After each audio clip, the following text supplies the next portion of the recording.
Hello friends, আপনারা সবাই কেমন আছেন? আশা করছি ভালো আছেন। আমাদের ছাদ বাগানে আরও একটি গাছ রোপণের ভিডিও নিয়ে আমি হাজির হয়েছি আপনাদের সামনে।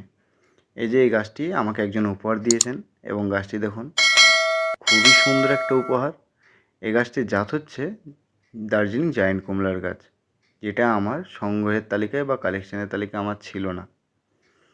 দেখুন, গাছটি কিন্তু সত্যিই খুবই সুন্দর। তিনি একটি সুন্দর উপহার দিয়ে গেছেন। তিনাকে অসংখ্য ধন্যবাদ যে তিনি আমাকে এরকম একটি উপহার দিয়েছেন।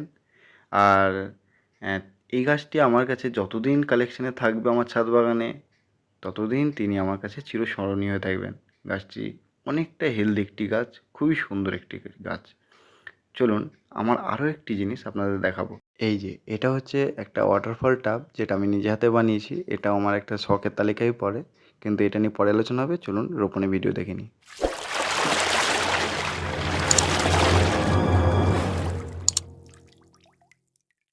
গাছটিকে রোপণ করার জন্য আমরা এখানে পাত্র হিসেবে একটি 10 লিটারের প্লাস্টিকের বালতিকে আমরা নির্বাচন করেছি। তার কারণ হচ্ছে গাছটির হাইট যথেষ্ট বড় এবং গাছটির সাইজেও বড়, 3 থেকে 3.5 ফিট হাইট হবে। তাই জন্য তাকে স্পেস দেওয়ার জন্য একটু বড় জায়গা আমরা বেছে নিয়েছি। আমরা কিন্তু পাত্রটির নিচে 4টি ড্রেনেজ হোল করে নিয়েছি, কারণ যদি কোনো সময় অতিরিক্ত জল পাত্রের মধ্যে থাকে তো সেটা যেন ছিদ্র দিয়ে বেরিয়ে যেতে পারে। এরপর আমরা সেই ছিদ্র যাতে কোনো রকমে বন্ধ না হয়ে যায়, তার জন্য আমরা তার উপরে অল্প পরিমাণে পাথর দিয়ে দিয়েছি। প্রথমে বড় পাথর এবং তারপর আমরা চূর্ণ পাথর দিয়ে সেটা কভার আপ করে দিচ্ছি, যাতে কাদাবালি যেয়ে এই ছিদ্রগুলোকে যেন কোনো রকমভাবে বদ্ধ না করে ফেলে। তারপরে আমরা একটা লেভেল পর্যন্ত শুকনো ডালপালা নিয়ে আমরা ভরে নিয়েছি বালতিটা। তার কারণ হচ্ছে এগুলো ভবিষ্যতে ডিকম্পোজ হয়ে আপনার সারে পরিণত হবে এবং গাছ ভবিষ্যতে এখান থেকে খাবার পাবে। তারপর আমরা এখানে একটা পরিমাণ মতো মাটি আমরা ভরে নিয়েছি।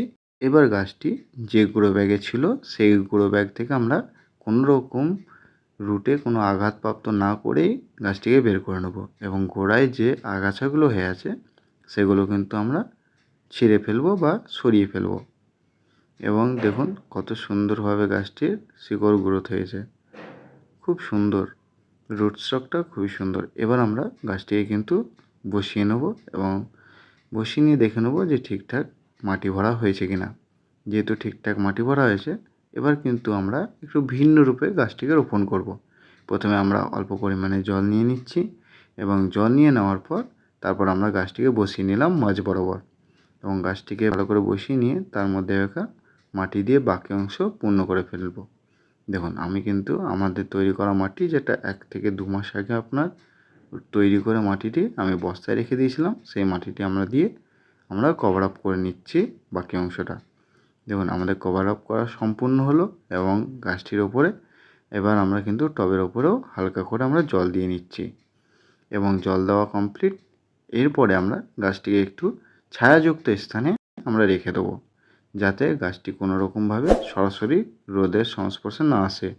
কারণ হচ্ছে এই সময় যেহেতু গাছটি নতুনভাবে রোপণ হলো, গাছটি যাতে স্ট্রেসে না চলে যায়, তাই গাছটিকে আমরা কিন্তু ছায়াযুক্ত স্থানে রেখে দেবো এবং তার কিছুদিন পরে গাছটিকে ঠিক তার যথাস্থানে আমরা রেখে দেবো। অসংখ্য ধন্যবাদ আপনাদেরকে ধৈর্য সহকারে পুরো ভিডিওটি দেখার জন্য। চলুন আজকের ভিডিও এই পর্যন্তই, দেখা হচ্ছে পরবর্তী ভিডিওতে।